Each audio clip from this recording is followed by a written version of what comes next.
زموږ یو ملګری دی بله ورځ مې دلته دا خبر وکړ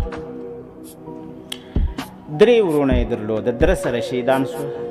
د 300 بیبیانې پاتې سوې 300 اوس دی ما ته وایي زه په ټوله وخت چې دی شهیدان سوي دي کور ته خپلې کوټې ته د ورځې نه یم کړی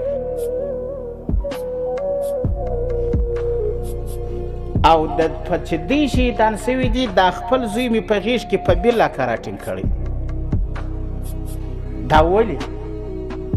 وایي دا د دې په خاطر چې د ورځې ورسمه دی نه یي چې ورېندارې ته په ذهن کې څه ور وګرځېږي چې که زموږ خاوندان وایي نو هغه به هم د ورځې راکلی کوټې او بچی ځکه نسم راټینګولی زوی ځکه نسم راټینګولی په غېږ کې چې هغه وراره ته وګورم هغه داسې خړککی غوندې ولاړ وي نو زه وایم دته په ذهن کې ور ونه ګرځېږي که زما پلار وایي نو زه به هم داسې په غېږ کې راټینګ کړم نو مجاهده دا یوازې د دې مجاهد 3 ورونه نه وه چې په شهادت ورسېده زموږ کورونه ټول د شهداو د بچانو ډک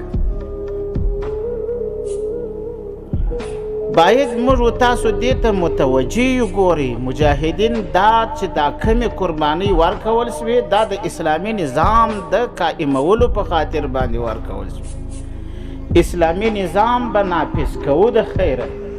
جرأتمن وسی ژوندي وسی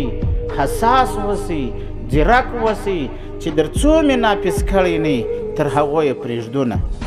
حیات ساتئ موږ ولاکه یا د چا څه بیریږو ولاکه یا د چا څه شرمېږو دا یو سر دی چې چیرې یې غواړي هلته یې ولاکې پټوو هم نه یې پټوو هر ځای یې ګرځوو که نه راځي دي دا ښه یاد ساته او د دې لا هم کله کله ولاد څه دغه را سره پیدا سي چې دا شهادت وولې دونه ځنډېږي ولې ځنډېږي در ابده دنیا خو خوشحالي ورته که په کار ده چې سړی ولاړ شي د دنیا سره او عقیده مې هم دا ده چې انشاء الله العزیز چې کله ولاړو دا روح هسې د بدنه بیل سي بیا به در دې ډېر په استراحت د خیر ولې شکر دی زندګي مې صفا تېره کړې ده ژوند مې د الله تعالی په عبادت کې تېر کړی دی یوه خاشه مې د دنیا پر دا یوه پر دا بله ولاکه ایښې الله پاک خو غیرتمند